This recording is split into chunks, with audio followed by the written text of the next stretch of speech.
Welcome to episode 15 of the Brew Crew Scoop. I'm here with Kian and Cole. At this time of the recording, we're exactly 3 weeks from opening day in New York, so spring training is in full swing. We heard a lot of good reports from down in camp, but also a couple bad ones, including Wade Miley's health. But before we get into all of that, I interviewed radio host Greg Matzek from 620 WTMJ and ESPN Milwaukee last week to talk about some of the major spring training storylines, some of the offseason storylines. So we're going to play that for you first. And then to conclude the episode, we're going to finish up our final edition of the Mount Rushmore segment with the 2020's Brewers Mount Rushmores. How's it going, guys? Doing good. Doing pretty well myself. Excited for everyone to get to hear your conversation with Greg Matzek. When you said the name, at first you just said like you had like a tie and knew Greg, and I was like, And then when you said Matzek, I was like, he's been on radio for 20-something years, so it's cool to be able to. Greg and I go way back. He's been covering the Brewers for about as long as we were born. So, all right. Well, as long as we were born. As long as we've been alive. Excuse me. I was not born for 23. Yes. All right. Here's my interview with Greg Matzek. All right. I'm here with Greg Matzek of 620 WTMJ and ESPN Milwaukee. Greg, thank you for your time. Thank you for joining us. Talk a little bit of Brewers baseball. I know you're in the media scrums. I see you at the games in the booth outside the stadium sometimes, but I wanted to give you a chance to share a little bit about your background yourself and tell us about your experience in sports media. Yeah, I've been covering the Brewers for about 23 years, along with the Bucks and the Packers for that matter, working at WTMJ. At the time I started, we were the flagship radio station for all three teams. So I was on the road a lot, especially during playoff time, covering the teams on the road, being in the clubhouse when the champagne is popping, getting beer poured down my neck, when the Brewers are doing great things, be it in Colorado, St. Louis, wherever the celebrations were. It was really cool to be in some of those. So I've had a chance to see the Brewers kind of at their best and at their worst since I joined covering the team about 2001. And I would have to say that the last 6 or so years have been kind of a defining era of Brewers baseball. They've never really had this level of sustained success before. And I know it's not translated into a World Series title, but to even mention World Series with the Brewers is something that you didn't even do after 1982, right? That team that advanced to the World Series in 82 kind of fell off the map a little bit. There was a resurgence in 91, but the wild card wasn't yet invented. So baseball has come a long way, but the Brewers have also come a long way. And I think a lot of the credit goes to Doug Melvin having a vision, David Stearns executing against that vision, and now Matt Arnold kind of doing what David Stearns did in his own kind of world. Yeah, funny you say that. I actually was prepping for the podcast coming up, and I was looking at those about 6-year stretches, the first of which being the World Series, the AL champion team, and that one stretch you talked about, late 80s, early 90s. And now there's been like 3 6-year stretches where we've had some teams that were actually good for a long stretch of time, but you're right, there was a long period there where they weren't in contention for a World Series. But there's the start of a new era now with the Pat Murphy era. We actually saw it's very timely. The Brewers Cubs spring training game just ended. So, but yeah, I just wanted to get right into it and talk about the major storylines. So talk about the Brewers catcher situation. Obviously, we have William Contreras, one of the best catchers in the game. And then we go out and sign Eric Haase and Austin Nola to a minor league contract. Obviously, Nola is gone now. And then kind of out of nowhere, we signed Gary Sanchez, and it has a lot of people questioning, did he kind of fall right into our laps? At a certain point, it seems weird to sign 3 catchers to the roster. I know Haase plays a little bit of outfield. So I wanted to know if you had any insight on that, on how Sanchez just seemingly fell into our lap. And if it's planned that we're going to keep 3 catchers, do we think that we might save Haase till the end of spring training, make sure that both those guys are healthy and flip them somewhere? I know that's kind of an unwritten rule. You don't sign a dude and just trade him right away, but curious to hear your thoughts on the catching situation. Yeah, so I would say this, your needs in March or February could be much different than your needs in July or August, or as you're preparing for a stretch run. Yeah, I think a few years back, there was a guy who came out of nowhere, came out of absolute nowhere, and all he did was rake the entire spring training. It was Jesus Aguilar. And the Brewers had a logjam at first base. They had Aguilar. They had they had G-Man Choi was a part of the situation then. If you remember that particular year, G-Man scored the game-winning run on opening day against the Padres. And then moments later, it seemed like he was traded off to the Marlins or Tampa Bay, and I honestly forget which one. And then the Brewers acquired a second baseman as part of that trade. I think it was Tampa Bay. But nonetheless, the Brewers saw a logjam there. They ended up trading a player eventually because their needs at second base changed, and they needed somebody who could help. So I'm kind of curious to see how this plays out as well. As you mentioned, Nola's no longer a part of the picture. Contreras is your everyday starter. One would think Sanchez would fit nicely into that second role, but you almost feel like he's a little better than that. Like he's a little more polished than Victor Caratini, who I thought was great last year for the Brewers, just given what his role was. But I can envision a scenario here where they keep Haase as well, and they break camp with 3 catchers, and we'll see what happens. I don't know if that's a sustainable season-long kind of deal, despite a little bit of position versatility with Haase. That outfield looks to be kind of a logjam, but things just sort of have a way of working themselves out. I've seen this before across a variety of sports. Well, the Packers have too many wide receivers. Now the Brewers have too many outfielders, right? They have way too many first basemen, and it all seems to kind of work its way out. So I'm like you. The Sanchez thing was brought up, it seemed like a month ago, and finally it was just made official a few days ago. But he was not brought to the team, in my opinion, to sit. Yeah. If he's going to be a part of this roster, he's going to play. All the while knowing that Contreras is your everyday starter. I always think first base is an option too. When you talk about conversion projects or positional versatility, catchers playing first base, I don't think that's out of the question. But we'll see what happens here in the month of March as we flip the calendar in the next few weeks of spring training. Yeah. I believe that. I remember that vividly. That G-Man Choi, I believe that was Tampa Bay for Brad Miller. But I get a lot of people on Twitter, or X now, in the mentions talking about these things too, and I see a lot of freak out over too many outfielders, too many catchers, and I try to remind people that, like we said, some people get cold, people get hurt, and like you said, I always say things work themselves out. So I definitely agree with the sentiment there. But yeah, who knows? Start the season, maybe trade somebody a month in. But yeah, Sanchez is, and I was going to bring this up later, but it's a good time now. Sanchez and Contreras is probably the best catching tandem that I think that I can remember in the Brewers. Caratini was great, but Sanchez has shown good offensive flashes, and somehow he figured out Blake Snell last year as a defensive catcher. But yeah, I'll be curious to see what happens with that. But just to segue into then talking about the money that came up for Sanchez. So obviously we traded Corbin Burns. We don't need to sit here and talk about that all day like everybody does. But they traded Corbin Burns for DL Hall, Joey Ortiz, and a pick, which I'm actually really excited about, both those guys. But then we take that Burns money and immediately go and get Sanchez and Jacob Junis. So that was part of my thought process with Sanchez. Well, maybe that money, it sounded like Burns was on the table and then he was off the table in trades and then he was back on the table. So I almost feel like we were planning to keep Burns and not have the money on hand. And then we decided last minute, all right, you know what, let's make the trade. And then we had the money for Sanchez. But I did want to hear what you thought about the return from Baltimore, because I've heard a lot of mixed reviews from people. And do you think that I have the right thought process there, that that's kind of how Sanchez may have fell into our lap, or is it maybe just completely random? That's just how baseball. Well, I mean, when you're not committing the kind of resources to an ace that you would with Corbin Burns, I know he'd still kind of an arbitration salary, so it's not like he had broken the bank yet. But he's also making a lot more money than DL Hall, for example. Yeah. I think you throw in Brandon Woodruff's situation into that as well. The Brewers have reduced their overall price to pay for starting pitching, with Woodruff being let go and then brought back on a more of a team-friendly contract, even though we know he's not going to pitch this year. So yeah, there was more resources available. Understanding also that it's not a salary cap league, but the Brewers seem to have their own bit of a salary cap, if you will. We know that they're not going to free spend like the Padres or the Mets, for example.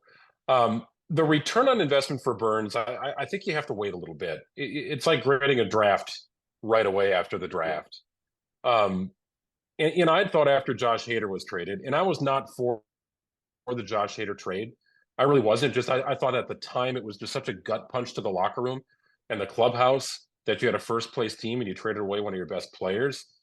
I didn't like that. but I still thought there was potential for the Brewers to win the trade long term. And ultimately, it's turned into a high leverage reliever and William Contreras. And you thought the reliever was kind of a throw-in at the time. It was this Quero guy. What's he going to do, right? And all of a sudden, the back end of the bullpen got figured out. And that was great. Like, he found a high leverage inning reliever and a great catcher. So what has me sort of waiting on the Burns trade is seeing what happens with DL Hall. He's making some people look stupid at camp already, and he's a lefty. That's a nice fit. And he's going to be in contention for big time innings, I think, for the Brewers this year. And then that pick. I know draft picks are a wild card, but think back to when the Brewers acquired CC Sabathia. That was Matt Laporta. It was another prospect, and then it was a player to be named later. You know who that player to be named later was?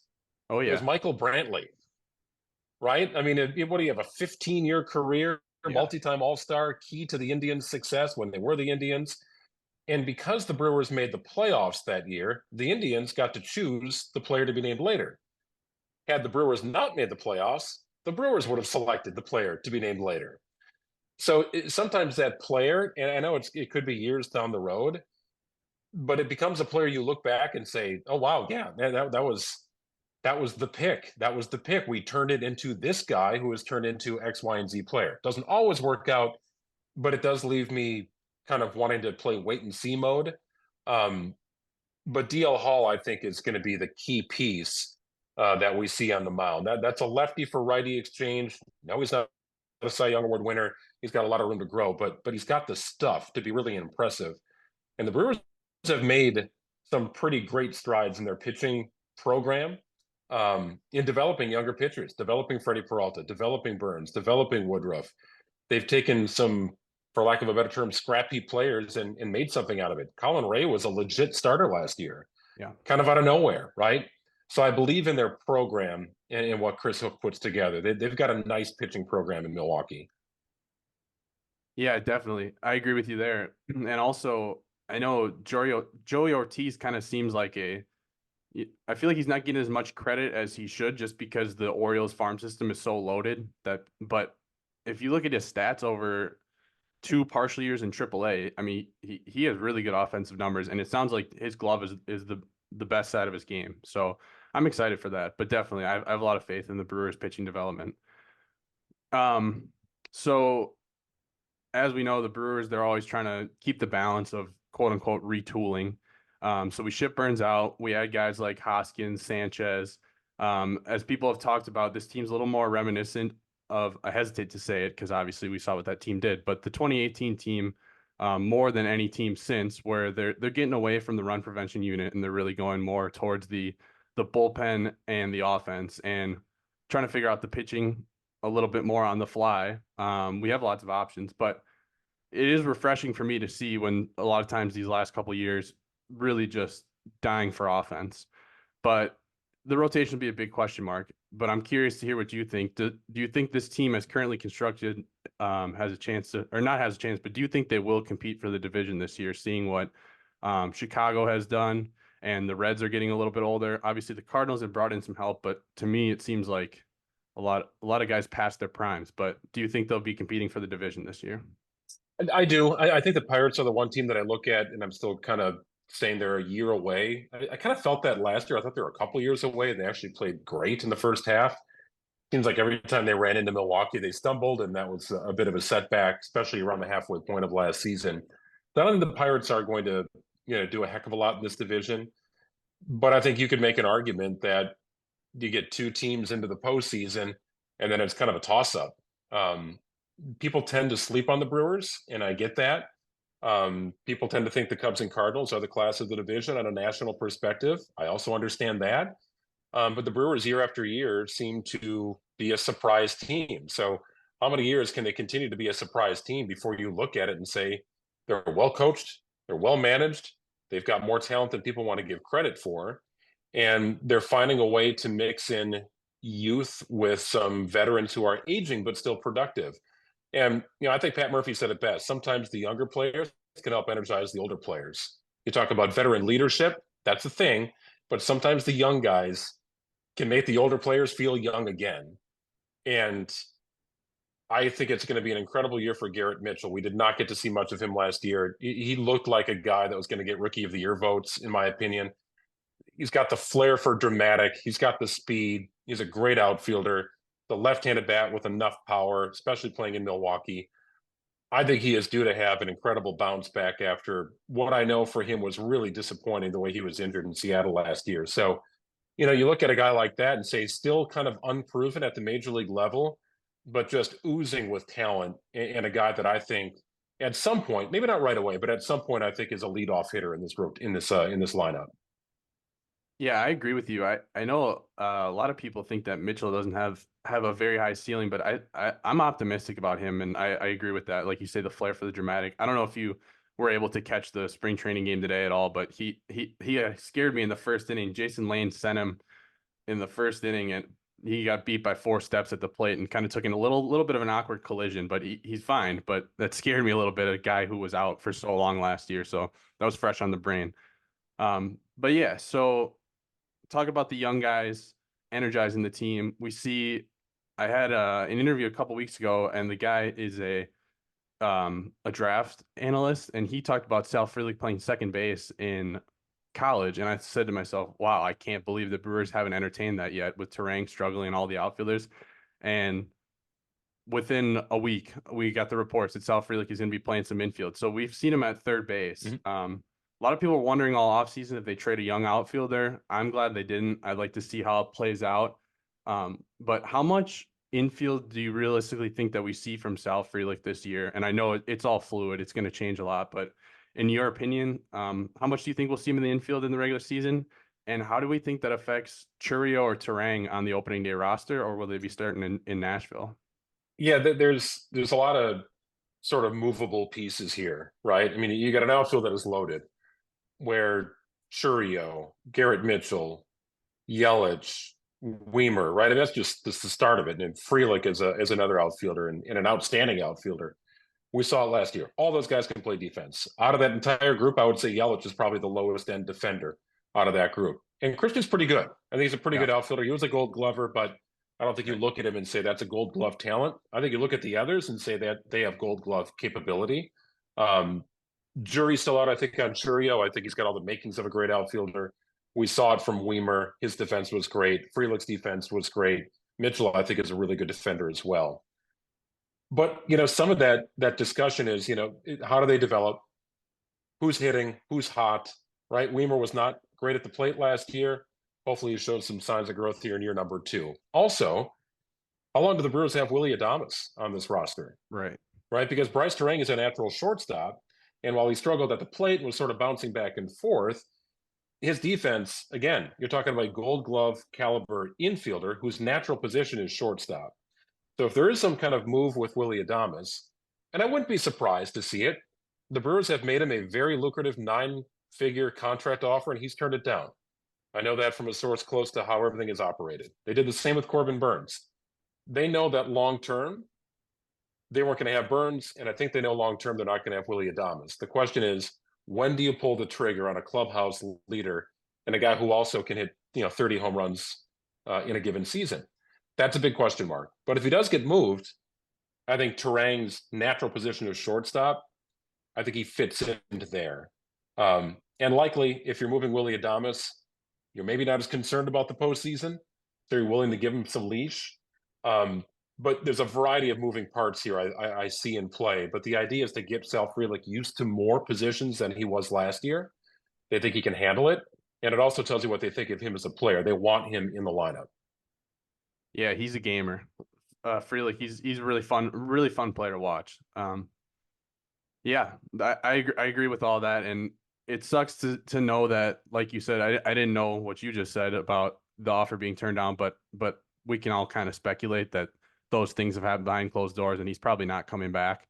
But yeah, so those are really all the questions I had about this year. But like you mentioned, and I have seen before in your videos, you've been down there in the playoff celebrations.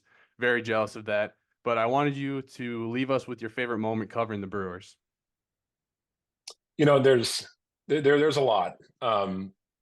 one that stands out to me is Nyjer Morgan's base hit up the middle to beat Arizona in the postseason. And, the Brewers had their run in 2008 with CC. He was gone. Took a minute to kind of get back to that level of prominence. And they did. Nyjer Morgan stepping in calmly in the left side of the batter's box. I can hear Bob Uecker's call as I kind of relayed the story. But then going into the clubhouse afterwards, here's Nyjer running around. He's wearing like an Army helmet. Yeah. He and Doug Melvin with this huge hug. I was able to capture it on my iPhone. I sent a picture to Doug Melvin, had it framed, sent it to him. It was one of the best pictures I'd taken in the clubhouse. It's awesome. But then it was a drenched and soaked Nyjer just sort of like bear hugging everybody in the media, anybody who was covering the team. So anytime you're in the clubhouse for one of those post series celebrations, man, nothing beats it. Prince Fielder gave me a bear hug in 2008. Nyjer running around the clubhouse like a crazy man a few years later. Recent opportunities to do that in Colorado, where it was, I swear, 35 degrees on the field. They beat the Rockies, they advance, and everybody is just frigid inside the clubhouse. Orlando Arcia pouring a beer down my neck. That I always feel like is a place that I feel like I shouldn't be, but Major League Baseball allows us to be there. So yes, I'm going to seek the opportunity to be there. Those are amazing moments when you get to sort of be a part of that in a very small way. Yeah, that Nyjer Morgan, like you said, hearing Bob Uecker, that call is just awesome. That just what a great moment for a team that really deserved at that point, and that's great. So last thing, I think the most recent over/under lines are saying the Brewers are under 500. Personally, I think they're going to be above 500. But gut feeling right now, do you think the 2024 Brewers make the playoffs? Yes or no? I'm going to say yes. I do think the expanded wild card helps that situation a little bit. My gut feeling says they won't win the division, but it seems like every year they're projected to win 77 to 79 games, and they end up closer to 90. Yep. So I have no reason to believe they can't. I don't think Corbin Burns means they're going to lose 5 more games. I just don't think that's going to happen. I mean, look at last year. They played the bulk of the year without Brandon Woodruff, another all-star starter. So they're kind of used to this, right? Yeah. So I can see them threatening 90 wins, and 90 has been a benchmark to be a postseason team in recent years. And as we've seen, all you got to do is get in. Doesn't matter if you've got the home games, if you're home field advantage, if you're a division winner or wild card. We've seen wild card teams do plenty of damage in the postseason, including last year, unfortunately, in Milwaukee. Yeah. Yeah, you're right. You just got to get in with that new format. So, all right. Well, Greg, thank you so much for your time. We really appreciate you coming on, and love to do it again sometime. But thanks again. Appreciate it. Yep, you bet. Let's stay in touch. We'll do it again as the season gets unfolded. Absolutely. All right. So that was Greg Matzek. One thing that I think stood out to me, and I think probably will stand out to everyone who hears that, is the mention of Willy Adames there. I trust him as a source that he heard from someone within the Brewers that Willy has turned down in the past. Didn't really give a timetable there, but turned down a 9-figure extension from the Brewers. So would be curious to see the structure of that. Not sure how new of news that is, but definitely interesting to hear. I don't think that's anything I've heard, but what did you guys take away from either that Willy piece or just that interview in general? Well, the Willy piece, I mean, I feel like that gives me hope, I guess. Not that anything will happen, but I mean, we heard from Corbin Burns many times that, they were never going to come to a deal, or it seemed like they never going to come to the deal, or, they never were even like talking about having a deal. So the fact that the Brewers offered, one of their quote unquote star players a hefty contract gives me hope that, maybe they knew something we didn't about Corbin, and, obviously they brought Brandon back. So they've had a good offseason. I can't remember if he said when they offered this deal. Was it in the offseason or during the season? Oh yeah, he didn't specify. So I'm not sure if this was this past offseason or prior. I would have to imagine right now Willy Adames isn't turning down a 9-figure extension, considering his peak of his Brewers career is probably the first of the 3 years. But then again, shortstops get paid. I don't know. If you're looking at last offseason when dudes were getting $350 million every shortstop on the market compared to now, But yeah, I don't know the timetable. Well, even then, I mean, it brings me into a better light looking at the front office that, maybe we won't always be this, oh, they'll be here for 5 years trade, be here for 4.5 years trade, be here for 6, let go for qualifying offer. I mean, it's just nice to hear that they did offer. Yeah. And I guess to tie into what you said, Scoop, if I had to guess, it probably wasn't super recently that they offered that. You think maybe adding Ortiz might slightly change the equation for what we would or wouldn't offer.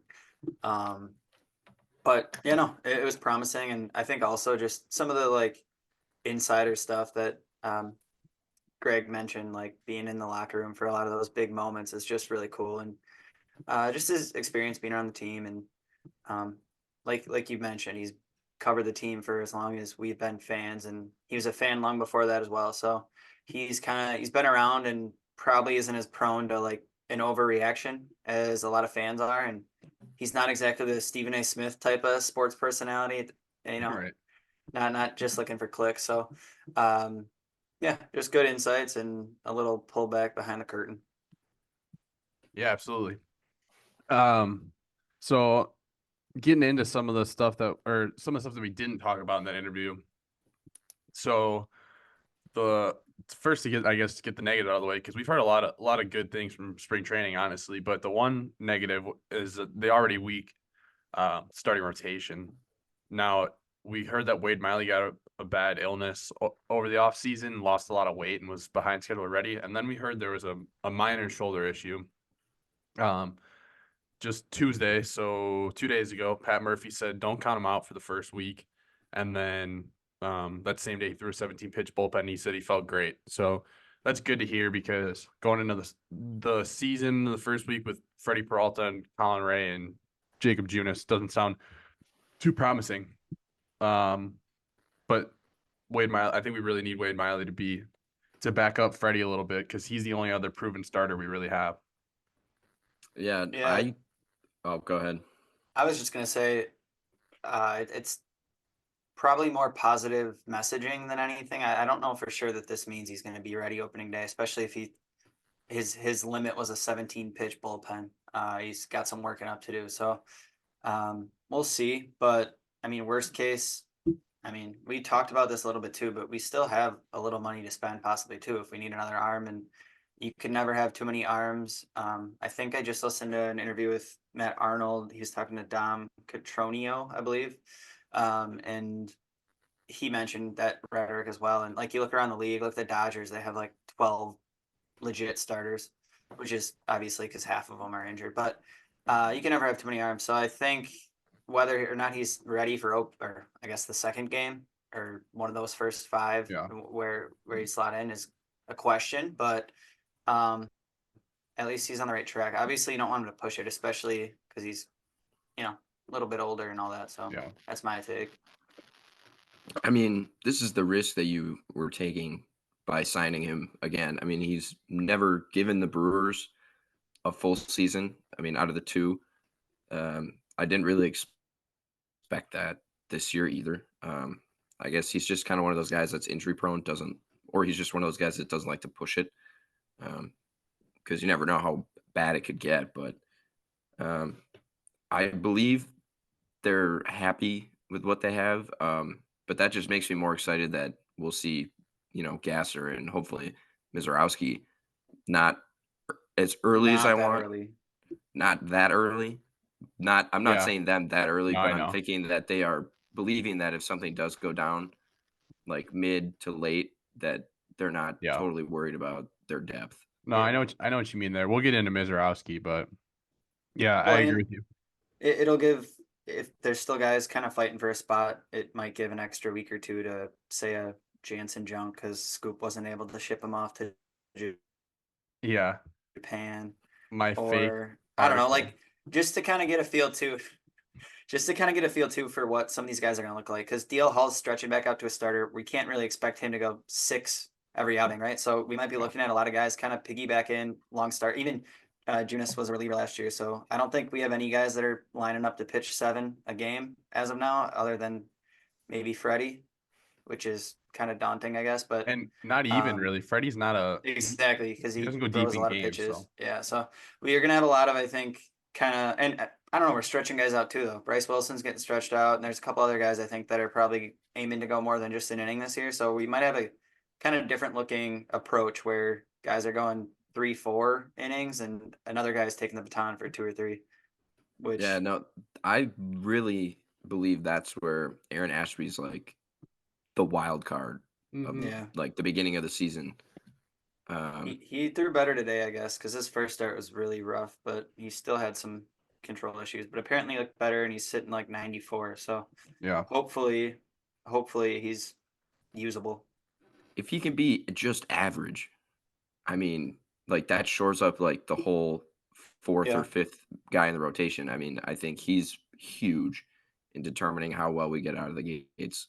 yeah. We haven't really been able to see what he can actually do yet. I mean, we've seen little flashes of it, so there's still time, but little frustrating. I was just looking because of what you mentioned. Wade Miley never really pitching a full season for us, but from his first stints through now, like his whole career that time, 2018 to 2023, he quietly has had 112 starts to a 3.43 ERA. Like that's really good. That's 6 years of a 3.4 ERA.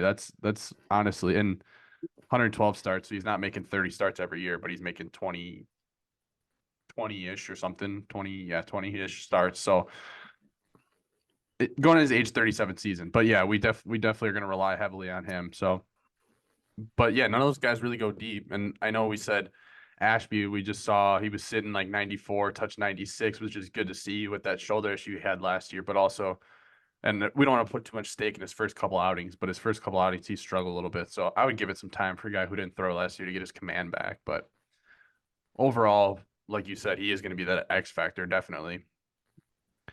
I think that for the most part, Ashby and Miley were the only two like bad stories that we've heard so far from spring training. You guys heard any other like bad reports? I want to get them all out of the way before I hit on all the good things we've heard. But I think those are the only two I had written down. Kian, I guess you can go first. I haven't really heard anything, which is nice. Yeah. Yeah. It's different from years past. I mean, normally there's something that's not good that's going on, but to have only 2 guys go down. Up. Oh yeah, I know, but I mean, look at these other teams. I mean, the Red Sox and their horrible team just took a huge hit with Giolito. Like we haven't had that happen. Knock on wood. But They need to, the Red Sox, and I know in the offseason we pretty much stick to Brewers, but just touching that, the Red Sox need to just relax and just take a couple of years and be at the bottom of the division, because there's 4 teams that are legit playoff contenders. I agree. In that division. They had their success. They don't have it right now. Don't force it. Giolito just got hurt. You guys just got to chill out. I love the Red Sox. They've always been one of my favorite teams, but they got to chill out right now. I agree. Sorry, but I guess as far as spring training storylines go, you kind of hit it on the head with Ashby. Otherwise, there's just a lot of guys that haven't really thrown a lot yet, and you don't want to jump on one bad inning. Right. But I know Junk did have an outing, and I think he went 3 innings, and he gave up 6 hits, 4 runs, struck out 2, which, I mean, isn't terrible, but there is a chance we're leaning on him if, I guess, Miley's out or something like that. And I think that's kind of what you expect. Even in a normal start, he probably could go 3 or 4 and give up 3 or 4. So that's kind of slow. And I don't know if anything changed today. Let me check. But I think Blake Perkins has been like hitless. So, oh, no, he got a hit. He's up to 059. So I don't know. He's a guy that's kind of pushed further down. Probably in AAA, maybe, or Weimer, one of them, maybe both of them, I guess, could be down. But I don't know. Yeah, don't overlook the stats, but it doesn't help. Right, it doesn't help. I still just don't think that you can put too much stock into the major league guys in spring training. Obviously, the minor league guys are going to try to show out, but the major league guys, you don't know what they're working on. Or Yep. No, and I just had, even just spring training in general, I just had a conversation on Twitter from our account right before this about a guy saying, I tweeted, we'll get in the positive right now. So I tweeted Wes Clark just hit his 4th home run of the spring. He's hitting really well. And someone said, there's no way he's not on the opening day roster. And I said, I think there's actually no way he's on the opening day roster. And I'm not calling this person out because that's the obvious assumption is he's raking. Let's put him on the roster. But He's probably not gonna catch in the majors with the two guys we have long term plus Sanchez this year. We just signed the best first baseman on the market, and he's also a righty, and Rhys Hoskins. He hasn't been in AAA yet at all, so I think that this Wes Clark is more indicative of his spring training is more indicative of okay, now he probably is a certain thing at the in this season, but not for opening day, just for service clock issues and things of that nature, 40-man issues. So I don't see it, but that's kind of how I look at it. When I look at the minor leaguers, I look more into the stats, but when I look at the major leaguers, I just you don't know what's going on or what they're working on. So Blake Perkins is going to get his time. Like I always say, things work themselves out with the outfield. So we'll see a lot of Blake Perkins, I think. Especially he's a good defender. I was about to say he's defense first minded. Yep. Mm-hmm. So I mean, if he was barely batting his weight last year, and he stayed up most of the year, so I'm not worried about him. Yeah. He actually had a couple big hits too around Swan, so I think he's he had a walk off. more capable. I mean, for that more capable than we give. He's like the perfect guy though to be that last outfielder. But now we're in this awkward spot with Weimer also kind of being that. But as Scoop likes to say, things will work themselves out. And then segue into Sal Frelick, because we're talking about all the outfielders playing infield. He's been taking a lot of reps there, but he's been a lot of the. I guess I haven't checked the stats every single day, but I've seen a lot of highlights of him tearing the cover at the ball. I know super early on he was high in the Cactus League OPS rankings, like top 3 or something like that after just the first week. But Jackson Chourio has been getting hot lately. He's got in like 7 games, he's up over 300 batting average and has 3 or 4 extra base hits. So that's good to see because I think it just makes the most sense for him to be on the opening day roster. But obviously, you're not going to force it with a guy who's only spent 2 weeks in Nashville. So that's good to see as well. And then William Contreras is the other guy that I wanted to point out that's just been seems like tearing the cover with the ball. I saw today that they said that Contreras was playing in games sooner than most major leaguers were because that's what he wanted to do, I guess. So it's good to see him getting the extra reps in and taking advantage of it, just really getting hot. So hope they bubble wrap him up soon. But those are the guys, Clark, Frelick, Chourio, and Contreras, that I've been seeing a lot of really good things about.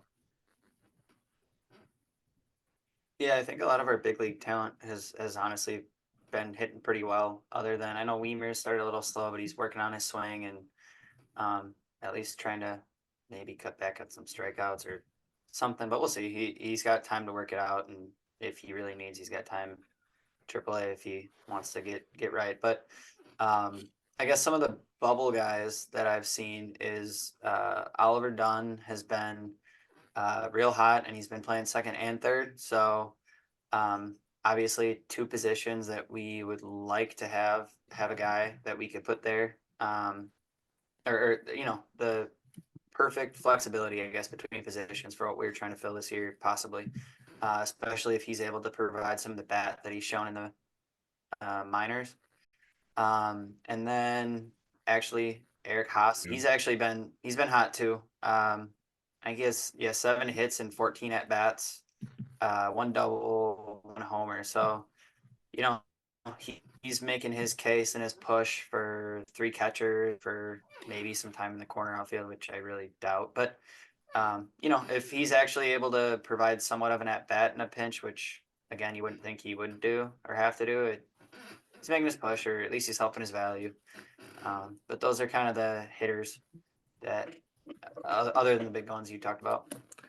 Yeah, no, I mean, someone that we haven't touched on. I mean, talking about Oliver Dunn. I mean, he's gunning for Brice Turang's spot. He's, batting a measly 222. I mean, it's spring training, obviously. Yeah, but in that'd 21 be up from last year. Plate appearances. Yeah, it would. I mean, I saw a Dom Contreras tweet. I think it was either today or yesterday about how his on base percentage was 285, and he had almost 30 stolen bases or more. I mean, he had quite a few. Wait, is this Turang or Dunn? Turang. This is Turang. Turang's got wheels. Yeah. So he's already stolen. It was a lot. I can look at it right Wow. now. I have it I up. don't know that he had. Well, you keep talking. I'll look. He had 26. Okay. That's still more So- than I thought, but yeah. So imagine if he can just like either walk a little more or even bat like 240. That on base percentage is going to be like 315. I mean, he's got. It was because it must have been yesterday because he stole second and then third. Like, might have been even consecutive pitches. Like, the man's got wheels. And I saw somebody else tweet about how he's like a dark horse to lead the league in stolen bases. And I thought that was crazy because you kind of have to get on base. I was going to say, to steal he's got to get bases. on base. So, and then I don't know if it was the Oliver Dunn fan club or someone sent his Savant page. I don't know if it was in the group chat or if I saw it on Twitter, and it's basically just cold blue. I mean, the dude is not great in the hitting categories and any exit velocity, anything. I mean, he's like bottom fives. That was actually in that article I wrote looked at or kind of wrote up at the start of the offseason when I was looking at guys that kind of have potential to be better than their stats said based on advanced metrics. And he was a guy that, if I recall, like there was no silver lining in the advanced metrics because his exit velos, all that is expected WOBA and all that were not positive. So his silver lining is his gold lining. It's his glove, and you can win a gold glove someday. Well, yeah, you got to hit to be able to play the infield. I mean, I want him to do well just because none of our first round picks ever play well usually. So that'd be nice to see him like have sustained success there, and then even move over to short and Ortiz could play third or whatever. Like, I think that would be cool, but you never know. It's fine if your middle infielders don't hit, but that's just if everyone else is hitting. Like if you have good defensive two middle infielders, but then the rest of your lineup bangs, then it's not a big deal. But last year it really hurt when there was two guys hitting well and you're not getting any production from most of the spots. So, well, I think that statement would ring more true like 10 years ago. I don't think that teams look at the second baseman because we were talking about Gantner last year. I mean, Gantner blew ass for like most of his career, but he was just like there. I mean, I'm on the side of whatever for him, but looking at him, light hitting second basemen were more. They were around more. I don't think that Turang can hit like he did last year. All I'm saying is that it's you can have one guy in the lineup be a Gold Glove caliber defender and not hit well if the other 8 are hitting well. I guess is my point. Obviously, it's not the same as it used to be, but just for the record, a 62 OPS plus last year. Yeah, I'm not saying Turang was good last year by any means. Trust me. But across Jim Gantner's 17-year career, he had an 88 OPS plus. Just for the record. Hey man, I like Jim Gantner. I'm just saying that 62 is a whole lot worse than 88. If Turang could put up 75 OPS plus, that'd be fine. But 62 is like I mean last year is not bad acceptable, but I was just saying if you give a little bit there, I would be fine with it. And for the record, I like Jim Gantner. I wish his number was officially retired. So always got to put that in there. Well, you guys think that I'm wrong. I think it should be officially retired. You guys like it? I like it the way it is. All right. Yeah. It is what it is. It's going to be an awkward day when they retire Ryan Braun's number. No, it's not. No, it's not. That man deserves it. And so does Jim Gantner. Speaking of that, I didn't know how many spicy people were really angry that he got that standing ovation in 2014. I couldn't tell if a couple people in your comments were just being sarcastic. Like, where were you? I don't know. I was booing him or something. Like, I think they were serious. I did hear in that highlight, the announcer said he had a couple boos when he was announced in the starting lineup. I was there. That was not true. But then when he came up. That is not true. But when he came, so I don't know. It also sounded like it was the Braves guy announcing or an Astros. It was. It was whoever the Cardinals announcer is now. Because he said, oh, they still love him even though he just lied through his teeth for years. Yep. Like some really passive aggressive. No, I don't know why they used because they switched it like halfway through and they put Brian Anderson on. Yeah. And I was like, why did they do that? But yeah, a lot of people like really don't like Ryan Braun. And I wouldn't if I was a fan of a different team. I will say their pictures, their profile pictures like Giannis and stuff, and I'm like, well, if you're a Brewer fan, like how I do you will hate say though, at some this point guy? you gotta. It's a baseball game. Like It is funny ah. sometimes to hear people be like Aroldis Chapman. People forgot what he did for the most. Not forgot, but like people just openly root for him on whatever team he is. But yeah, it is funny to hear some people. And it's like, I hate Ryan Braun. He lied about. I'm yeah, I like, was just yeah, say it he does lied. suck, but And then last night I had probably 15 beverages, and I was just going through, and I was like, man, I could just go. I had a whole tweet written out, and I was like, Scoop's gonna scold me. I have to don't. delete this. I gave you my rules. Don't get us canceled, and don't. One of fight those with- tweets might have don't got us fight with canceled. That Brewers was fans, hot. even if they say stuff that's unintelligent. Don't fight with them and be rude. You can have a conversation without being a dick. Just don't be rude because we need people to listen to our podcast. That's what we're here for. We're here to promote the Brewers. The Cubs infiltrated our Craig Counsell tweets. I just ignored them. They don't I get was any gonna say, satisfaction then. That Brewers prospects tweet that I had, a couple Cubs fans were commenting on that. I was like, why are you here? Like, what? I just I don't know why saw they come dude. into our mentions. I just don't understand. That dude I sent you guys a screenshot of. He lives in Waukesha, so I don't know if he's a Cubs fan or not. But he's like, and we were just posting like the Counsell memes, and it was just funny because genuinely, I'm over it. I'm gonna boo Counsell because screw him. But like, I'm happy to have Murphy. Like, it's not really a big deal. But I just thought it was funny. That guy's like, you have such a sad life. You can't get over it. I said, I was like, I have a sad life because I think these memes are funny, buddy. his I think it's like at Dogs Cheese on Twitter. I was like, relax, dog cheese. All right. I don't think I have a sad life, but I guess if you say so, but like, shut up. Whatever. Yeah, I don't know. But it's That just stuff, shit like that it's cracks me up. goofy. I It is- mean, it's Twitter though. It's faceless. You can say whatever you want without getting yeah, face. So people are gonna do you're it. hiding So behind a keyboard, or you're I try hiding not behind to your succumb phone. to So it, but it is what I it don't know, is. when you're liquored up, it's tough. You just want to go in on these fucking people. All right, getting back to the positive Brewers stories out of camp. So we talked about the guys who've been dominating the games. It was good to see that we saw that in live ABs, just inner squad. Hoskins homered off of Freddie Peralta. And then he homered in a Don't tell game. Phillies fans Yeah. how the dugout reacted. Yeah, we don't even need to bother. That was a huge thing. I think I it was just hate being the Phillies funny. right now. I'm not gonna Phillies lie. fans are kind of funny though. I think it's Nah, just I like their the shtick. Phillies fans. Yeah, it's- they're I really they're like the shtick. It's like- Phillies. But I I agree. like the Phillies club. Their Mhm. fans are just over the top. I mean, sometimes. yeah, they're Phillies. That's just Philly fans Philly. are, but That's but on just Twitter, Philly. it just seems like it's their thing. But he homered in a game for the first time in a year, so that's cool to see. Joey Ortiz homered in a game, and then Is that number 2 for him, or is this still no, the? that's- No, that's- he's gone through Which one? the. It's Yeah. been so long since our last podcast, but Yeah. and I then forget. DL Hall made Yelich and two other Arroyo.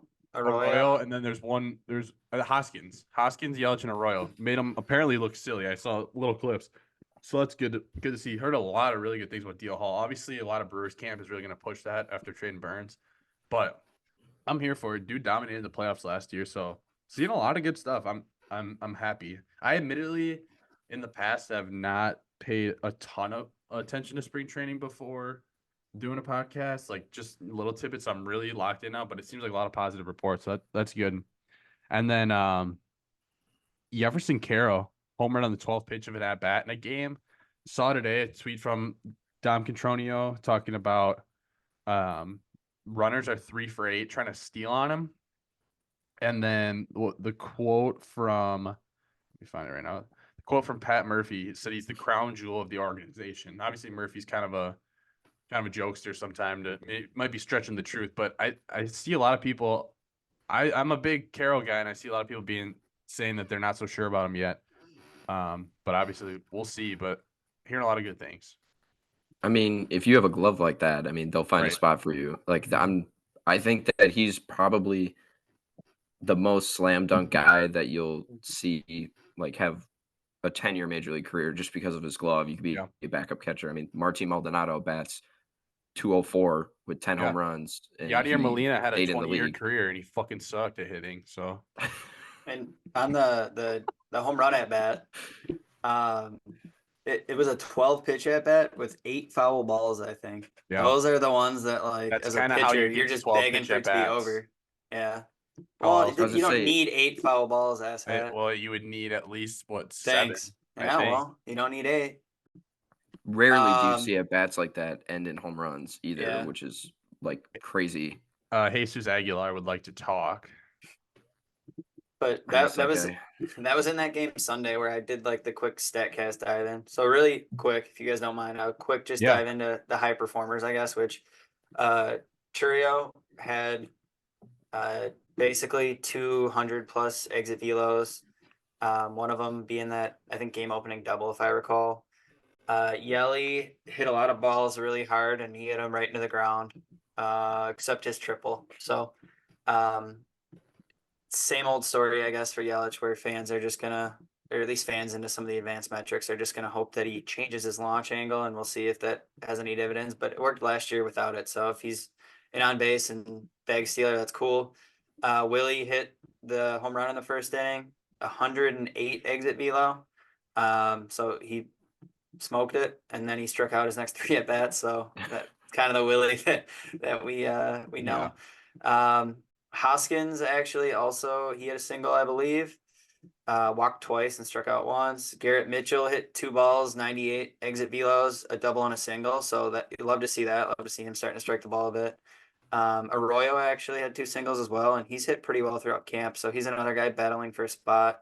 Turang had 2 exit velos over 90. Got on an error.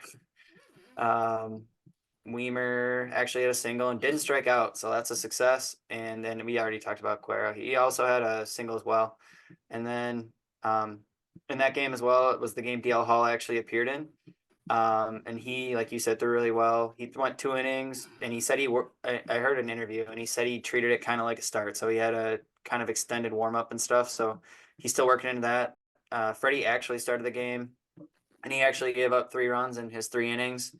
But it was kind of interesting. It looked like he threw more sliders than he normally does, and his slider actually performed really well in the game. So I'd be curious to see if maybe he mixes in a couple more sliders throughout the year. Otherwise, Uribe threw pretty well. He also was mixing in some extra pitches on top of his mix from last year, because last year he threw basically 60-something% sinkers and then sliders and a couple fastballs. He's also mixing in a cutter this year. So very Brewers of him to start mixing in a cutter. We'll see if that sticks or if that's just a spring training experiment. Quero threw the exact pitch mix he threw last year, and he had a 1-2-3 inning. So hopefully we just see more of the success he had last year. And then McGill struggled a lot with command. It's kind of funny because the inning before him, Elvis had like 7 pitches, I think. Or no, 9 pitches to get out of the inning. And then McGill came in and had a 28 pitch inning, which is kind of on brand too. So Yeah. if he can find the zone, he's a beast. And then one of the kind of early high achievers is JB Bukowskis. And he came in the game and threw a slider sinker mix. And I think he struck 2 out, and now he, at least to that point, he had 3 outings in the spring and had 8 strikeouts. So he's a guy that probably we figure to see in the bullpen this year. Yeah, so that was kind of a quick summary of the game on Sunday. That was the one game I could find actual good Statcast data with, and I kind of dove into it on a Twitter thread and a little article for the podcast. But otherwise, we returned to action after a day off Monday, and today the Brewers got their 5th win of the spring. And kind of the guy I had already wanted to talk about prior to his entry into today's game was Tyler Woessner. He's a guy that started 22 starts in high A in Appleton this year. He had a 4.02 ERA. And it's kind of his first full season in the minors. He was a 6th-round pick just a couple of years ago. He's actually rumored, I guess, to have like 5 or 6 pitches in his college career and stuff. But it looks like his major league mix is more of or professional mix is more like a 4 to 3 pitch mix. His fastball is graded 50 to 55 on Fangraphs. He sits 90. Well, last year it looked like he sat about 95 to 94 in his starts, but today I think he actually hit 97 in the game, and I think in one of the earlier games he might have hit 99. So he's a guy that's starting to top out at least out of the pen. He's a guy that can damn near hit triple digits like the other half of our bullpen. But it looks like his fastball is obviously paying dividends, and then his slider. I saw a couple of videos of his outing today, where that actually looked really good too. So he's a guy that is kind of starting to shoot up people's, I guess, prospect reports this spring. He now has thrown four innings, and 3 of those innings are hitless and scoreless. And in the one inning today, I think he might have given up a hit. Let me double check. He gave up a walk, 2 walks. So I don't think he's actually given up a hit yet. So yeah, he's actually performed very well so far throughout spring. And he's just a guy to watch, I guess. Like I said, he was in high A all of last year, so he's a guy that I'd probably expect to be in double A to get the season started in triple A, if they want to see him there. But I think either way, he's kind of set up for success. Yeah, it's kind of interesting because, and I don't know, I mean, obviously, Scoop, you kind of went through this in your college career, but doing the balance between starter and reliever, or at least in your pitching career, like I know we talked about it once, but obviously if you're being told you're going out there for an inning or two, you're going to give it a little more. So I still wonder what he sits as a starter, speed wise, but the fact that he's touching 99, or I think today's game 97 on the gun, it's obviously promising, and it shows he's got a live arm. So it's just a matter of what he projects as if he's in the pen or a starter. But I know we don't have too many starters really in the system. It seems like we have a lot of guys that kind of are projecting as relievers. So if he can kind of shore that up and throughout this year have a good minor league season, I'm kind of curious as to where he might show up in the next year or two. And this might hit close to home for you too, Scoop, but he's a JUCO. I think they won like the JUCO World Series when he was in college. And kind of a fun fact I saw, I think it was on Kurt Hoag's Twitter, was in the College World Series, one of the games, he started against Jacob Misiorowski. And then I think Misiorowski won that game, but Woessner's team, Central Arizona, won the College World Series later that I think it was. What that year was series. this? Do you know? I think it was 22. I think it was 22, but it might have been 21. He was a guy, apparently he was like, I think 21 or 2. I was going to say he's in JUCO. okay. That makes sense. I was going to say because he's born the same year as me. He would have been one class younger, but doesn't matter. I had teammates that played in the World Series at my next school the sophomore year, and then we were 1 game away. I don't claim JUCO either because I sat on the bench, but I do know some people who played in that World Series. So, but yeah, I've heard a few good reports about I think Woessner. Yeah, it's spelt like it's Woessner, but Yeah. at least I watched the webcast of the Rangers Brewers games. The Rangers announcers, I think, had like the phonetic pronunciation, and they said it was Woessner, and he made a whole point about it.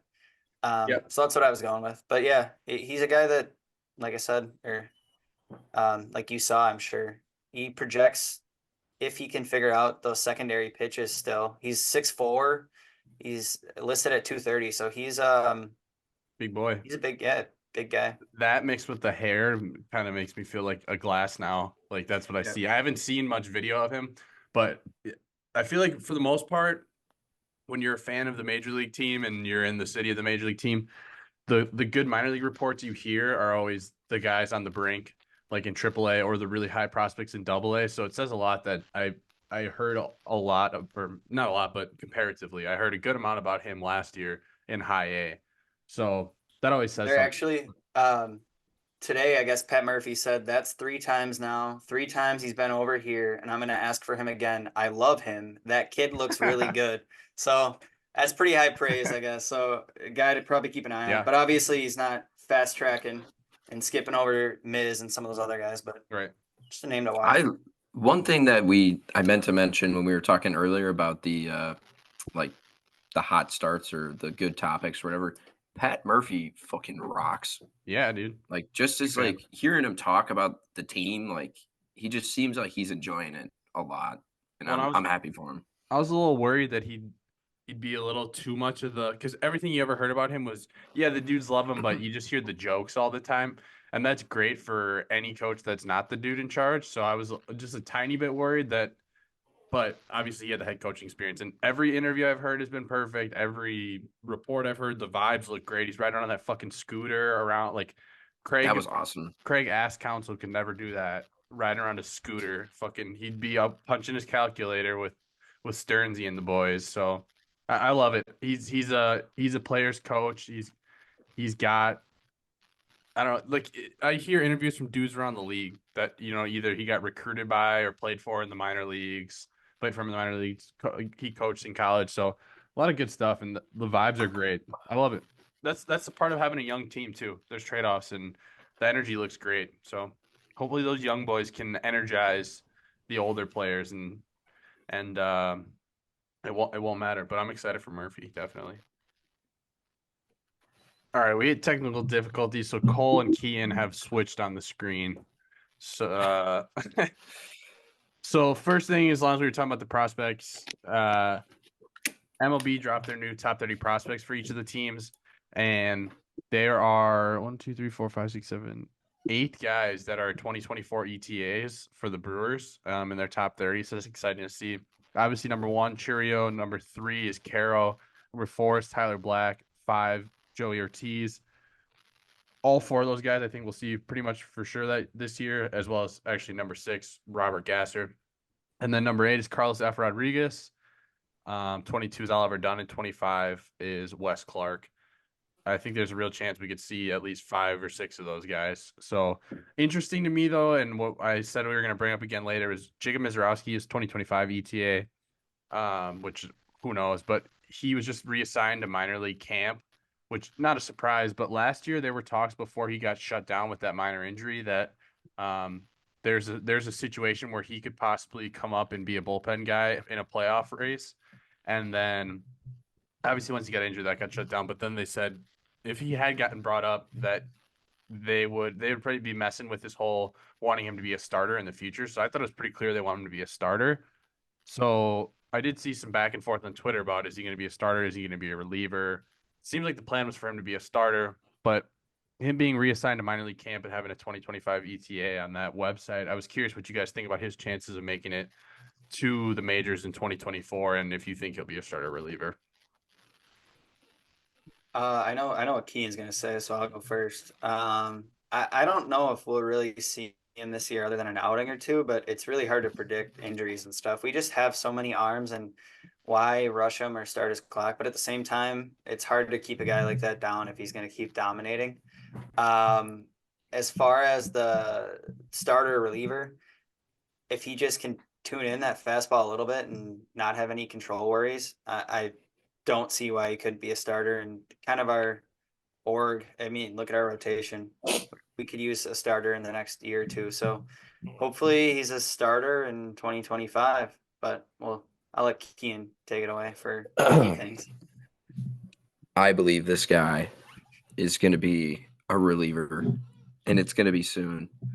I think he's nasty as hell, and if you believe that your team can make the postseason in August, you're telling me that you're not going to bring up a guy who's dominating, even to not be a starting pitcher. I mean, the Orioles did that with Dale Hall the last 2 years.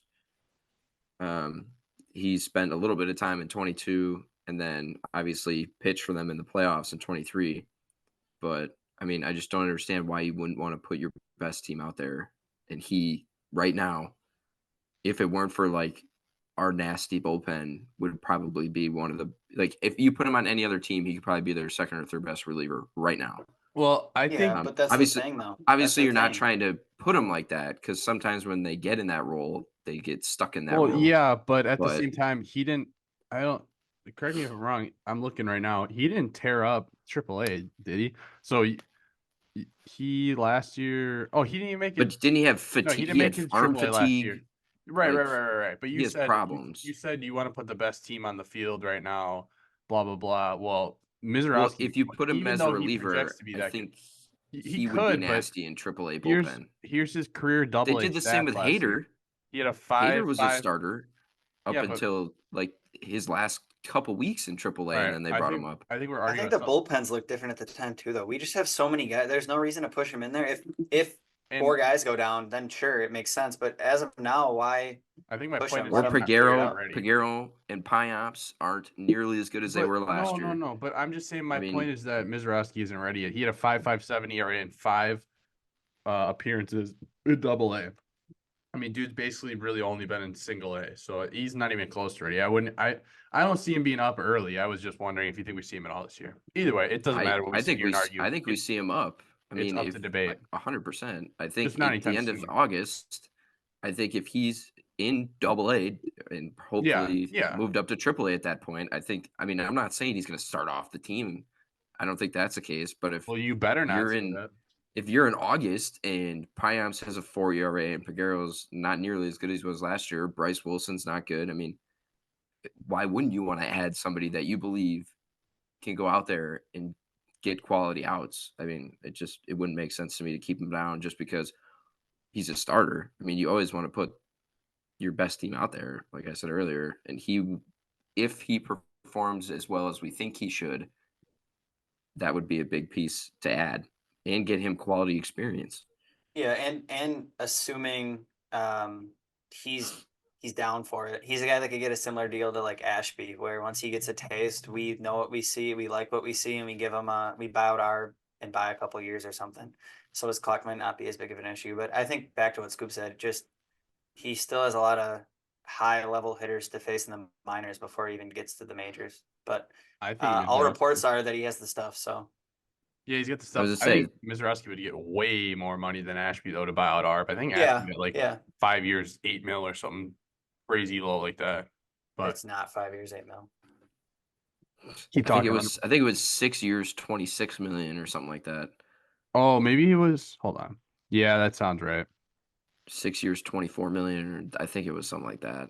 One of the two, him or Freddie, got like way less than I thought initially. 5 years, 20 mil. Ooh, that was I'm close. gonna look at Freddie, but the last thing before the Rushmores is Robert Murray reported that the Brewers are monitoring the mid-tier starting pitcher market. This was just mere hours after I tweeted that the Brewers should look into Michael Lorenzen, and just like that, boom, they are in the mid-tier starting pitcher market. That makes a whole lot of sense. Fucking genius, Scoop. Yeah, tell me something I don't know. So did a poll on Mike Lorenzen and both Mike Lorenzen and Mike Clevenger, and a lot of mixed reviews from people. A lot of like for sure Lorenzen and a lot of for sure Clevenger. Like the other one sucks. So it's interesting to me that people seem to be very passionate one way or the other. Or the third response was Bauer. So I don't think we're signing Bauer. I think if we were going to sign Bauer, we would have already, to be honest. But assuming that it's Lorenzen or Clevenger, or no one, what is your preference of those three options? Cole, you can go first on this one. You probably have more in-depth analysis. Yeah, actually, both these guys are in like the free agent deep dive, I guess I did for what was available on the market to fill out our rotation. And when I looked at that, Clevenger's numbers actually are surprised. Like last year, he had a 3.77 ERA. His WHIP was 1.23, which isn't terrible. As far as like savant stats go, he's in the top half of the league for almost all the stats. I guess the one that jumps out. So like his pitch run values are all 68% and higher for percentile. So that's all really good. Obviously, they're all plus pitches. xERA over average exit velo. He's pretty good at keeping that down. The one that kind of scares you is his ground ball percentage is 5%, which I don't know. Miller Park's kind of seen as a hitter's park because it plays a little smaller, I think. So if he's not a guy that's inducing a lot of ground balls, it kind of takes some of our defensive aspects. But he has a lot of the positive savant stats where Lorenzen, it's not a lot of red. It's a lot of light blue. He doesn't walk people, which is a plus. And his fastball is above average, but otherwise he's just kind of does the job. But at the same time, he had a no-no last year. He was an all-star because the Tigers Yeah, did need Because one, the factually. Tigers suck dick. But it's kind of funny. I don't know. He had a 4.18. Actually, he had kind of the same whip, kind of the same strikeouts, and the same record of 9-9 as Clevenger. So I'm curious what the numbers are. You'd have to think Clevenger's gonna get a little bit more, but maybe not. I would imagine he does. But we'll see. Lorenzen is capable of. Well, I guess both are probably capable of working out of the pen, but Lorenzen's used to it, so it's kind of an added plus if we move him out of the rotation when whatever Miley's back or Ashby's finally 100% or whatever it is. But it's a toss up. I would lean Clevenger just because I think he's got more high end potential, and he's honestly we're kind of not short on, but I don't know. He's a good righty. We have a lot of lefties with upside to mix in with some of our younger guys, like Ashby, Gasser, or Miley. Hall or Miley. Yeah, so we Oh, had Miley, a shit yeah. ton of lefties now. So that's my 2 cents. But I guess I want to know what Ryan Braun forever has to say. Yeah, I don't want either of those folks. I truly believe that they're not going to be worth whatever they're asking. Strictly because, and I mean, if you look at it like if they want $1 million or something like 1 year, 1 mil, or kind of how we saw CJ Cron go for the 2 minor mil, league yeah. option or whatever. I mean, I'll take them at that, but I think they're going to get. I think we're all in agreement they're going to get more than but that. I think the price has definitely had to have come down by now. And my only thing is that this rotation is built on Freddie Peralta, a 37-year-old Wade Miley with the shoulder injury right now, and then 6 guys who haven't proved anything in the major league. So, in my opinion, if we're projecting right now about 20-ish million less than last year's payroll, and obviously you got to keep room for additions during the year, I wouldn't hate like a 1 year, $6 million deal with Lorenzen or something like that, just to give us another guy who's actually started games in the major leagues and has been around for a while. Because I don't know, it's one thing to have a rotation where you're not so sure about a couple guys, but it's another thing to have just like 1.5 proven guys to start your season with the rest of the team looking pretty solid. So I was Well, listening to, let's not forget that Michael Lorenzen literally pitched himself out of a team that was going into the postseason. He had the no-hitter, but Lorenzen pitched himself out of the rotation for the Phillies. I mean, the Phillies rotation was stacked, dude. They didn't really add him. They added him because they needed guys in the middle. I don't think that's really. I don't know. He had just a ton of starts where he was terrible. It's just clouded by the fact that he threw no-hitter. I don't know. He's also If I had to choose one, he would be my pick. I think he would gel with the locker room, but I'm just saying that's part of the reason why I don't want either. I mean, if we're trying to compete, I mean, if we just add him for an inning eater, I feel like that would be good, but it would have to be the right price, and I don't think he would want the price we would ask. I think at this he would point have been signed already. The season starts in 3 weeks.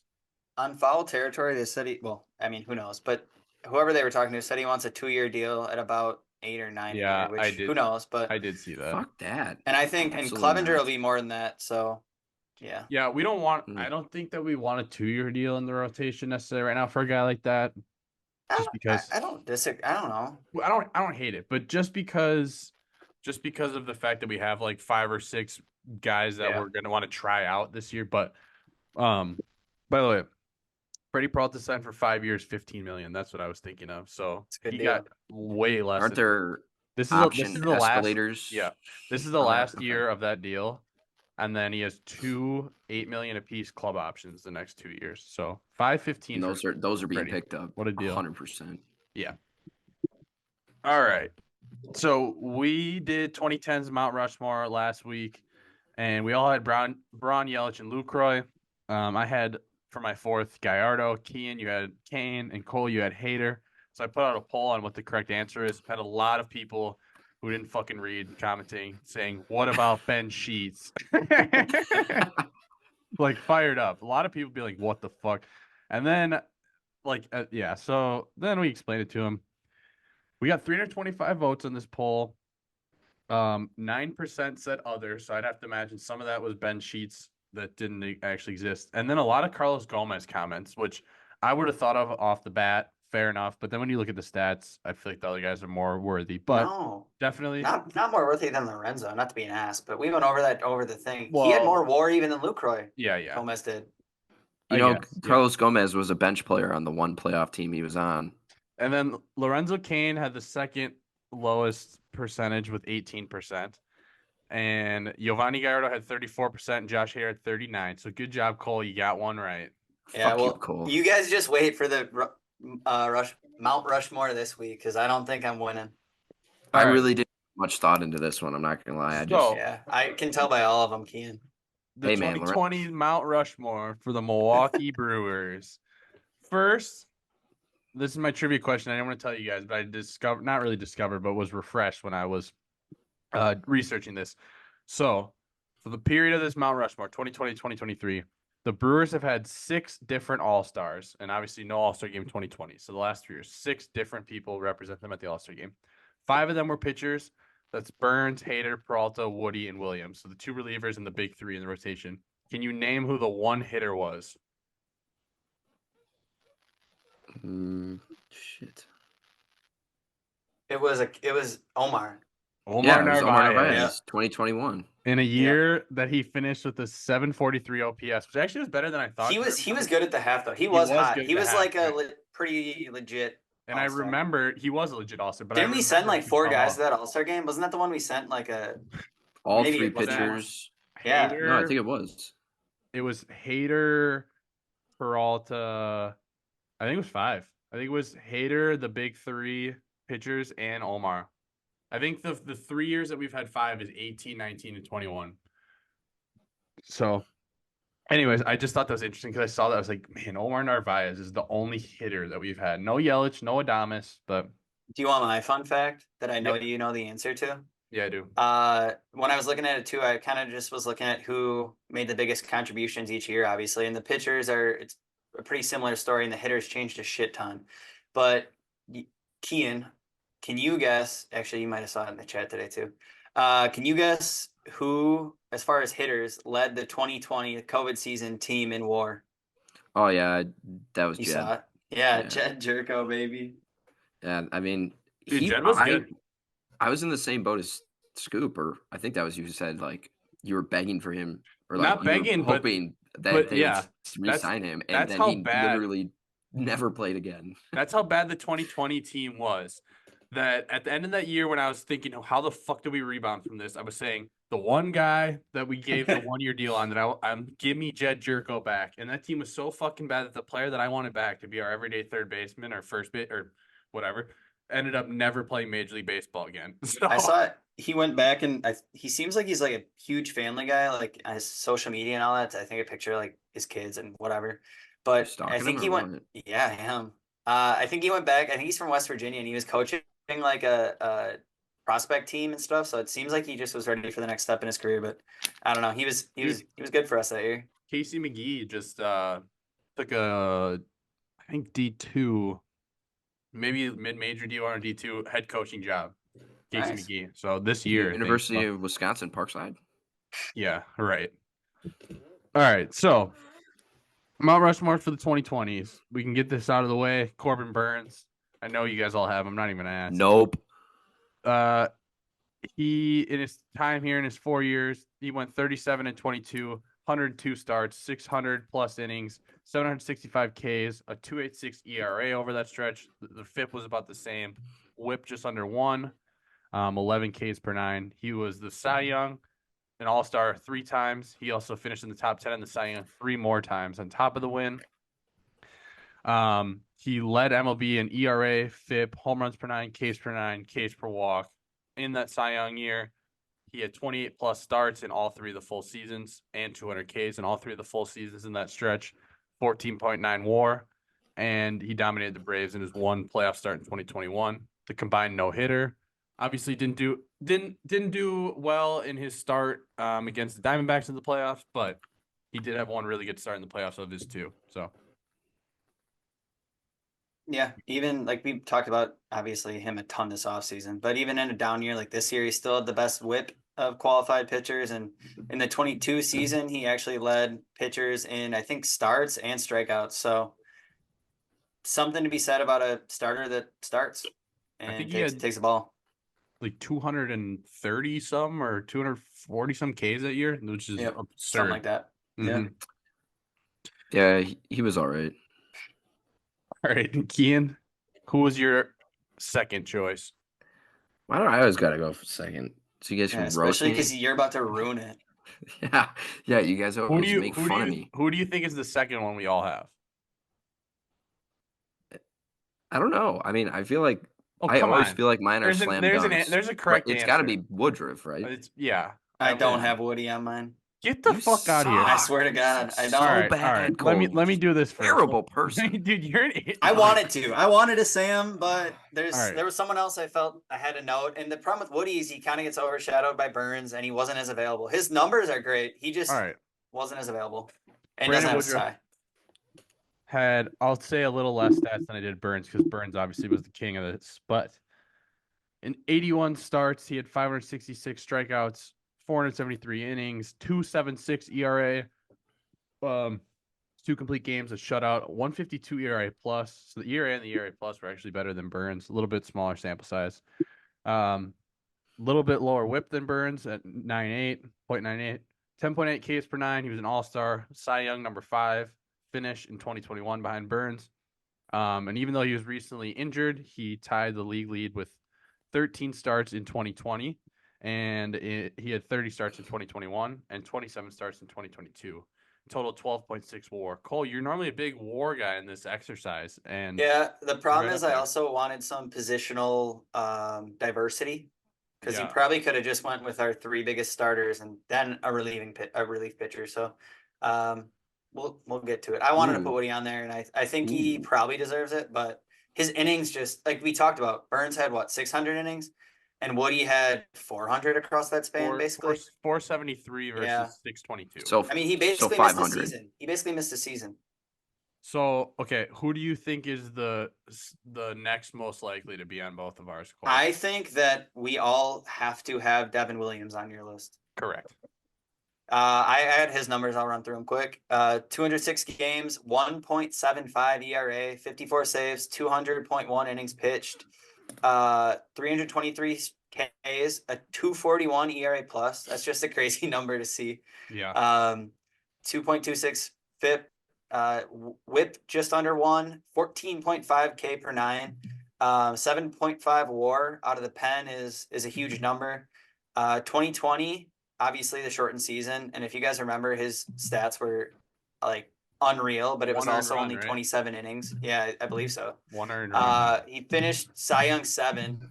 He had MVP votes, and he was the Rookie of the Year and the Trevor Hoffman Reliever of the Year. In 2022, he was an All-Star, and in 2023, this past season, he was an All-Star as well. He also was the Trevor Hoffman Reliever of the Year again. And he was a top 20 finisher and MVP again. So in 2 of these 4 years, he was a top 20 MVP vote getter, which I don't think any of the other guys I don't think Burns even got MVP votes in 2 years, did he? Just 1?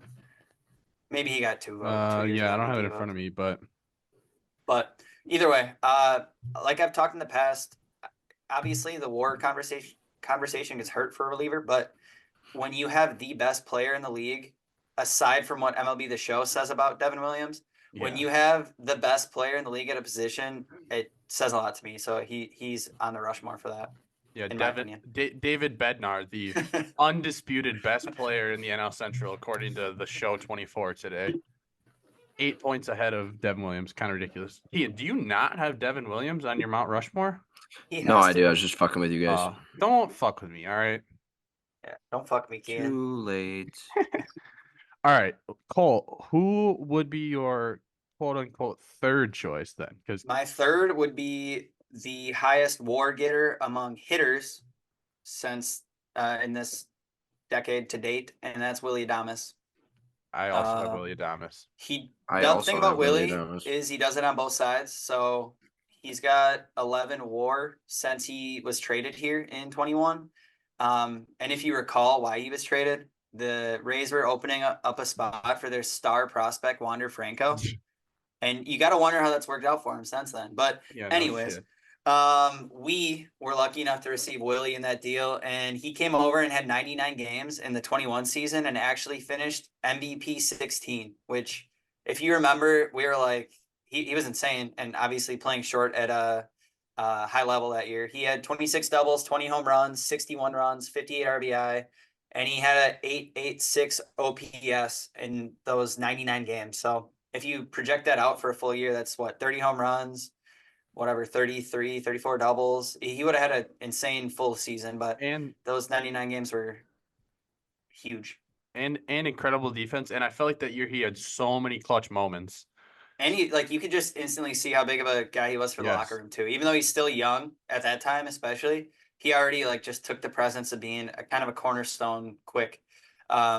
And then in his Brewers career to date, he's got 387 games, 217 runs, 236 RBI, 86 doubles, 75 homers, 242 average, which some of the old baseball heads will get a little upset about.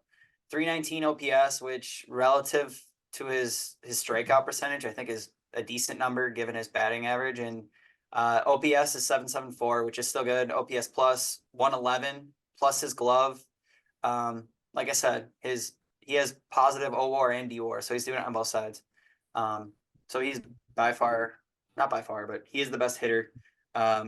WAR-wise of the. Sorry, you done with Willy? Keep going on Willy. Yeah. Yep. No, you're good. I was gonna say is Jed Jerko. Hold on, no, go with your fourth. I gotta find this stat. Hold on, but go ahead. My Go fourth. with your fourth. Well, I mentioned I like to have the person that's the best at their position across the league, right?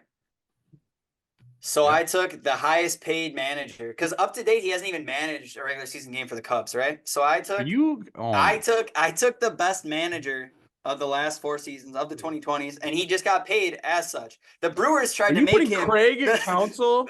Craig he put asked Phil Garner on his. yeah, and we agreed that was And stupid. you clowned me. You Craig Counsell, he's born a to be Brewer. fair, Phil Craig Garner Counsell was stupid. Craig Counsell was born a Brewer. Fuck you Craig guys. Counsell, Dude. Pause. All I'm gonna say is You think he's more important than Brandon Woodruff? Oh. I'm gonna put a disclaimer on here a little bit. When I say Craig Counsell, he's kind of just the face of the whole front office / coaching staff approach that we've had, because I think we're going to continue the same success and approach with Murphy. But we had 3 playoff appearances since 2020 on. How many wins? 2 division wins. We had the 7th best winning percentage in the league, but in a second I'll get to I think why that's also so super impressive. Playoff wins do we have? Craig he actually finished 2nd place for manager of the year in the NL twice, which we all thought he was going to win it this year, and he didn't, which was funny. But I mean, he's making $8 million a year, and he's making the most any manager's ever made, and obviously reset the market for what was at by almost double, I think, what the highest salaries were. So obviously the rest of the league valued him. The Brewers valued him as the best manager in baseball, allegedly by what we offered. So I put Craig Counsell on here. And to date, that thing, I don't know, he was there for every game except one. He skipped for his kid's graduation. But Woody, we talked about an availability issue, and Craig didn't have that issue. And I guess joking. I'm not. This guy hates Ryan Braun and loves Craig No, Counsell. We should Craig trade Counsell you pissed to the me off. Cubs. I'm just objective. I'm objective. We should find a Cubs podcast and trade you. I'm objective. But what I'll say is one thing that kind of backed this up is, other than Woody, which I would have said and I wanted to say, and I kind of figured you guys would probably cover him, there's almost no one worth a mention. Freddie was good, but he has less WAR over the time than Devin Williams, and obviously he's pitched a lot more. He's a starter. If you look at our hitters, since 2020 on, 2 is Yelich, and his WAR is almost 3 less than Adames, and obviously he at least was here for the COVID season, so he had that extra 60 games. But Kian, can you guess who I don't know if you're going to be able to guess. Or Scoop too. I don't know if you really looked at it, but can you guess who the 3rd highest WAR total is among hitters since the 2020 season? It's got to be somebody that played a lot. Shit. Is it It's only been 4 Caratini? seasons. No, it's not Caratini. Mm, I just guessed. Caratini, no. It can't be Tellez Nope. since 2020. He had 6.5 WAR, and the guy in fourth has 6.3. So if you say either of them, I'll give it to you because I think they're both funny and surprising, and it shows you how good of a job Craig Counsell did, or the front office did. But Craig's my proxy for that. It's one of them's not Hater, is it? No, hitters. Oh, hitters only. Yeah, Willy Christian. but they both do have more than Hater. Hater only had 3.5 WAR. These guys both had. And they're hitters. Yep, these guys had 6.5 and 6.3. 6 WAR, it's got to be a 2-year player at least. And you said it's not Rowdy. It is Oh, not man. Rowdy. Rowdy's not even close because his defense, I think, is so His negative. defense is And he terrible. sucked so bad last year. Avisal Garcia. Nope. Mm. Rowdy had 0.5 WAR in his Brewers career. Holy shit. Worse than I thought. And Avisal had 2.7. I don't know I'm trying to think of who's the 3 and guys who 4. played. It has to be 2021 players. Both these guys were on the 2021 and 2022 teams. And then one of them was on our team for a second last Colton year. Wong. Colton Wong is the third highest WAR getter in the 20s to date for the Brewers. And third is Luis Urias. Or sorry, fourth is God. Luis I Urias. almost guessed Luis Urias, but I didn't know. But Colton Wong, that makes sense now that Colton Wong makes sense because he Yeah. actually was, even the second year when people were hot on his case, he actually he rounded out the season pretty well, and his glove is obviously a plus. But I think the fact that those two guys were our third and fourth biggest contributors in this whatever decade to date is insane, which honestly pointed me towards Craig, which is fair again is a proxy for the front office. But I don't if want to we- do this anymore. if we put this up to vote, I'm guessing I get about 1%, and you guys get the other 99. It depends on if the time frame of the 20s is until the end of Wild Card Game 2, 2023, or if it's until March 7th, 2020. Well, that's what I'm saying. That's Technically, he hasn't coached a game Because yet then for I would anyone else. I would hear you out on that. I still think Woodruff gets a bad rap. No, because- I love Woody. On injuries, just because of this last year and then now coming to this next year. Because like I said, he had led the league in starts in the shortened season, and then he had 21 starts and 27 starts. So it's not like he's just been gone. And he also had 12.6 WAR, which is only 2.3 WAR behind Burns. So I think it's Woodruff. But if Craig Counsell was still the manager, I could see a case for it, but not over Woodruff necessarily. For me, I guess it'd be over Adames, but I don't know. I think Adames needs recognition, like we said, with being the heart and soul of the team. So Adames is going to be, according to WAR, the second most valuable shortstop in franchise history as well. If he literally plays like 4 games. Yeah. Well, we're gonna the fact see that you chose Craig Counsell is utterly. I think I saw on a embarrassment. certain. I think I saw on a Disgusting, little what it is. Twitter account that Craig Counsell is actually one of the best shortstops in Brewers history. According to WAR, Yeah. because he played like Well, 3.5 seasons I here. think that I don't know. Yeah, I'm I just don't know. sick. I'm sick. Phil Gardner actually coached the Dude. entire decade. we're that we gonna see. chose. We're gonna Craig see how Counsell much. had This is the ultimate 4 test. We're gonna see how much a 3 manager. seasons, 4. This is 3.5. quite literally the best way to test how much a manager truly means. Going after this stretch, we given him so much credit going to his rival, and I truly don't know. I want to say as a Brewers homer that it's not going to matter that much, but I really don't think it will. I think We'll I don't see. think I don't think managers do nearly as much as anyone says, and I can't it's believe the he got front paid $8 office. million. I think it's the whole front office, It and is. they give you all the players, they give you the tools, then they tell you how to use them. There's front office full of people to research, to look into acquisitions, all that. You're roster literally management. disproving your own point. I said that I'm using Craig Counsell as a proxy for the whole front office, and he is a Brewer. He was born a Brewer, dude. He was born a Brewer. He Oh, didn't man. choose it. He's one of us. All We right. got to get off. We got to Come on back next week. Next week, it should say 2 weeks from now. I've been saying next week all off season.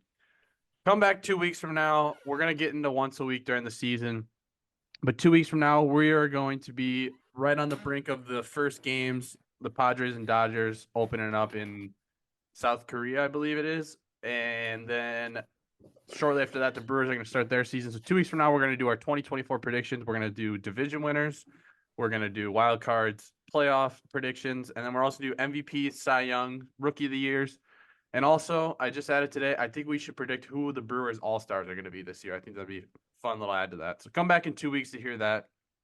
Cole's gonna say Craig Counsell. Yeah, that's all we had for this episode. Make sure to follow us on X at Brew Crew Scoop and keep on listening. We appreciate you guys. We're really excited for the season. So And the light crew scoop as well. yes. And is it at Light Crew Scoop? I don't even know. All right.